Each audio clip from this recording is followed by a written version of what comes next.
엄마가 어느 순간 갑자기 자기도 모르게 뭔가가 탁 눌러진 것처럼 너 그럴 거면 그러지 마! 하면서 이 아이가 그리고 있는 종이를 탁 낚아채서 빡빡빡빡 찢어서 확 버리고 너 그 줄 하나 제대로 긋는 게 뭐가 그렇게 어렵다고 난리야! 종이를 그냥 확 버려버린 거죠. 그럴 때 엄마들이 정말 화가 나고 속상하고 잠든 아이를 보면서 운다라는 게 그럴 때 울거든요. 자기가 자기도 모르는 사이에 그렇게 화를 내고 정신을 차려보니까 내가 지금 뭐하고 있는 거지? 나 미친 여자 같아. 이런 순간에 되게 죄책감, 수치심 혹은 미안함 그런 것들이 막 올라와요. 그리고 그런 순간을 좀 제대로 해보고 싶어서 금쪽이 TV도 보고 책도 보고 막 이러는 거거든요. 근데 저는 그럴 때 올라오는 아이가 내면 아이라고 생각해요. 내면 아이는 정말 말 그대로 내면에 자라지 않은 아이예요. 우리가 아주 어려서부터 커서까지 몸은 자랐죠. 하지만 우리의 마음은 지기입니다. 만나서 반갑습니다. 제가 정말 너무너무 좋아하는 책이에요. 엄마가 되고 내면 아이를 만났다. 이 책을 추천을 드리고자 합니다. 어떤 사례가 나와요. 엄마들이 의식하지 않았는데 발작 버튼이라고 하거든요. 발작 버튼이 딱 눌러지는 그런 사례들이 나와요. 어떤 엄마가 아이하고 같이 쇼핑몰에 옷을 사러 간 거예요. 이 엄마가 이 옷을 막 샀더니 아이가 그냥 지나가다가 한마디 던진 거예요. 엄마, 그런 옷 많잖아. 엄마 맨날 그런 옷만 사는데 왜 또 그런 옷을 사? 그랬더니 엄마가 거기에서 갑자기 발작 버튼이 눌러진 거죠. 야, 내가 이런 옷이 많게 뭐가 많아? 너 언제 엄마한테 옷이나 한번 사봤어?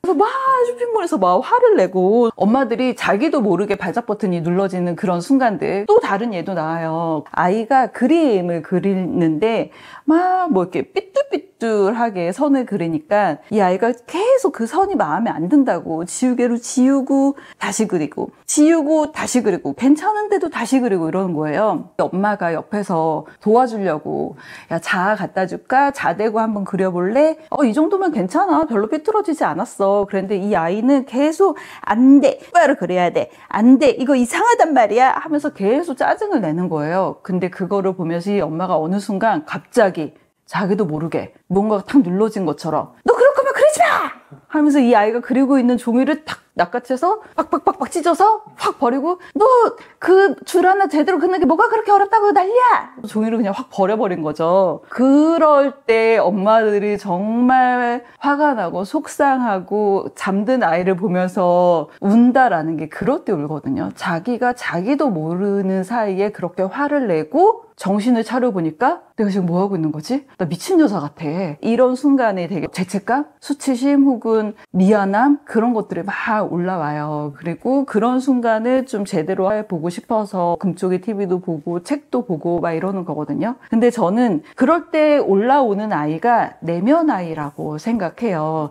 내면 아이는 정말 말 그대로 내면에 자라지 않은 아이예요. 우리가 아주 어려서부터 커서까지 몸은 자랐죠. 하지만 우리의 마음은 그쵸, 자라지 않은 마음이 있죠. 그리고 우리가 어렸을 때 받은 어떤 상처, 경험들 혹은 억압받았던 기억들 혹은 왜곡된 기억도 있어요. 어린 내가 그렇게밖에 생각할 수 없었던 어떠한 상황들, 그런 경험과 감정들이 다 해소되지 않고 결핍의 상태로 그대로 그냥 미완결된 상태로 계속해서 차곡차곡 쌓아오면서 어른이 됐죠. 그래서 이제 어른이 돼서는 우리가 뭐 방어막도 자기도 방어할 줄도 알고 어떤 사회적인 말도 할 줄 알고 그러면서 이것들이 많이 완화가 됐어요. 근데 아이를 키우면서 나의 자라지 않은 어떤 결핍된 모습이 나도 모르게 막 튀어나오는 거예요. 저 같은 경우는 어떤 게 튀어나오냐면 저희 아이가 야채를 안 먹어요. 육식동물이에요. 그래서 야채를 전혀 안 먹어서 이 아이를 위해서 내가 어떻게 하면 야채를 좀 먹일 수가 있을까 싶어서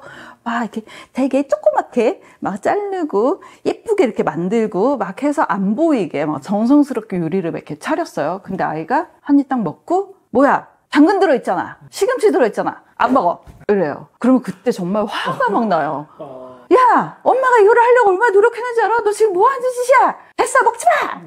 엄마 앞으로 안 해! 이렇게 되어버리는 거죠. 그때 그 순간 아이를 대하는 건 어른인 나이가 아니에요. 우리 아이의 성장을 위해서 맛있는 거, 성장을 위해서 도움이 되는 음식을 정성껏 차려내는 어른의 내가 그 아이랑 대화를 하는 게 아니라 무언가 어린 시절에 그 아이하고 똑같은 아이가 그럴로 하지 마! 이렇게 대화를 하고 있는 거죠. 그 아이가 우리의 내면 아이인 거죠. 그 내면 아이의 모습은 여러 가지 모습으로 나타날 수 있어요. 그 아이를 우리가 어른이 돼서 만나지 않으면 아이는 어른이 키워야 되잖아요. 둘 중에 하나는 어른이어야 돼요. 아이가 어른이건 부모가 어른이건 둘 다 아이인 경우에는 파탄이죠. 맨날 싸워요. 애들끼리 맨날 싸우는 거예요. 혹은 어느 정도 엄마가 7살 정도의 어린아이를 갖고 있다. 내면 아이로서 아이를 계속 키우고 있다라고 하면 아이가 7살 정도 되면 정신 수준이 맞겠죠. 근데 이 아이가 10살, 15살이 되면 오히려 이 아이가 이 어린아이처럼 행동하는 엄마를 돌보고 키우는 그러한 모습을 갖게 돼요. 우리가 너무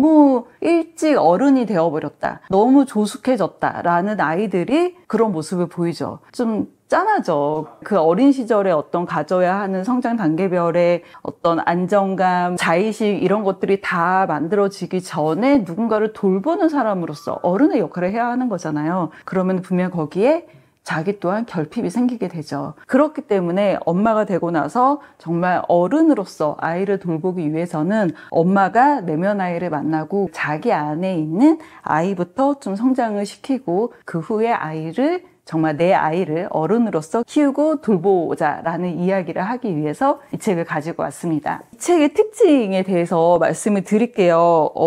내면 아이를 다룬 책은 꽤 있어요. 많은 어른들이 뭐 내면 아이라고 딱 정확하게 표현하지 못하지만 자기 안에 어떤 자라지 않은 아이가 있다는 걸 알거든요. 그냥 무의식적으로 알아요. 그래서 뭔지는 모르겠지만 내가 어떤 상황이 되면 그 버튼이 눌러져 라는 상황을 알아요. 그리고 그게 어떤 사람에 대한 것일 수도 있고요. 어떤 상황에 대한 것일 수도 있어요. 어렸을 때 굉장히 무서운 아버지한테서 많이 혼나고 혹은 맞고 이렇게 자랐던 어른이, 이렇게 자랐던 분이 어른이 돼서 아버지 또래의 중년 남성, 아버지랑 비슷한 말투로 이야기하는 고압적인 어른의 모습을 봤을 때 자기도 모르게 위축되고 수그러들고 할 말 못하고 자기 표현 못하는 그런 경우도 있죠. 그리고 선생님한테, 우리 어렸을 때는 선생님 막 때리고 이런 경우도 있었잖아요. 선생님한테 되게 부당하게 맞았어. 그 이후로 어른들에 대한 어떤 믿음을 완전히 깨버리고 어차피 어른들은 나를 도와주지 않아. 그런 분들을 보면 내가 잘해도 이 사람들은 잘한 거를 인정해주지 않아. 이런 믿음으로써 사회생활을 하시는 분들도 되게 많이 있거든요.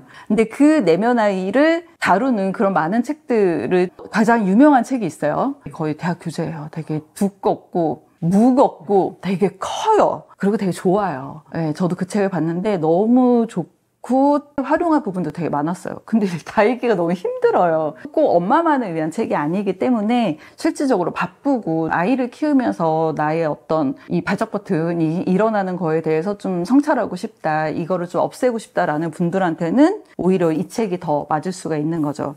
그래서 엄마의 내면 아이만을 다룬 책은 이 책이 거의 유일한 책이라고 볼 수가 있고요. 구성을 되게 잘한 게 인간의 발달 과정을 다룬 책들이 되게 많죠. 가장 대표적인 예가 에릭 에리슨의 심리사회 발달 단계를 기초로 하고 제프리 영의 인생의 11가지 덫을 기초로 해서 만든 책이에요. 에릭 에리슨의 심리사회 발달 단계는 그런 거죠. 8단계에서 각 단계마다 우리가 성취해야 하는 어떤 미덕이 있어요. 그것들을 성취를 했을 때 정상적으로 좀 제대로 된 발달의 단계를 거치게 된다라는 건데, 예를 들면 0세에서 18개월까지는 안정감, 신뢰를 얻어야 돼요. 부모가 아이를 보면서 우리 아이, 우리 예쁜 아이, 사랑스러운 내 아이 이러면서 아이가 뭐 불편한 상황에 있을 때 계속해서 안정적인 무언가 환경을 제공을 해줘야 돼요. 근데 그것이 제대로 되지 않았다라고 하면 이 아이는 무의식 중에 세상에 대한 불신을 갖게 돼요. 세상은 안전하지 않아 라는 생각을 갖게 되는 거죠. 근데 우리가 0에서 18개월까지 기억나세요? 아예 안 나잖아요. 네, 기억나지 않아요. 정말 무의식에 새겨지는 거예요. 그러다 보니까 그 단계에서 기억은 나지 않지만 그때 엄마가 부모님이 나를 방치하거나, 예전에는 여자애가 태어나면은 아들이어야 되는데 특히 첫째가 여자애가 태어났다라고 하면은 막 방치하고 이불 속에 이렇게 넣어놓고 막 이러한 사례들도 있었다고, 어떤 연예인도 그런 사례가 있었다는 이야기도 많이 나오는데, 기억은 나지 않지만 그러한 경험으로서 자란 부모가 어떤 부모가 되냐면 아이한테 의지하게 되는 거죠. 세상은 안전하지 않아. 세상은 불신이 가득해. 이 아이가 내 뱃속에서 자라서 내가 낳은 자식이지만 이 아이가 나를 신뢰하지 않을 수도 있어. 라고 하면서 이 아이한테 막 의지하고 매달리고 오히려 아이가 엄마 같은 상황이 되어버리는 그런 경우가 있는가 하면, 한편으로는 나는 나의 존재만으로는 가치가 없어 라고 생각을 하기 때문에 무언가를 계속 성취하려고 해요. 내가 돈을 많이 벌면, 내가 공부를 잘하면, 내가 전교 1등을 하면, 무언가를 하면은 나는 인정받을 거야 라는 것으로부터 자기 자신을 막 볶아치는 거죠. 본인이 또 얼마나 힘들어요. 그리고 거기에 대해서 잘 알지 못하는 상황에서 아이를 키우게 되면 이 아이한테도 똑같은 기준을 적용을 하거든요. 네가 뭐뭐를 해야지만 내가 너를 사랑해 줄게 라고 하는 거죠. 네가 공부를 잘하면, 전교 1등을 하면, 운동을 잘하면 내가 너를 사랑할게. 그러면 그 아이는 똑같이 세상에 대한 안정감이 없는 거예요. 나는 존재 자체만으로는 사랑받을 수가 없구나. 이것이 대물림 되는 거죠. 그래서 우리가 그 대물림을 멈추고 아이한테 올곧이 제대로 사랑을 하기 위해서는 부모 자신이 자신의 내면을 먼저 스스로 좀 안아주고 사랑해주고 키우고 성장시키는 그런 과정이 필요하다라는 이야기입니다.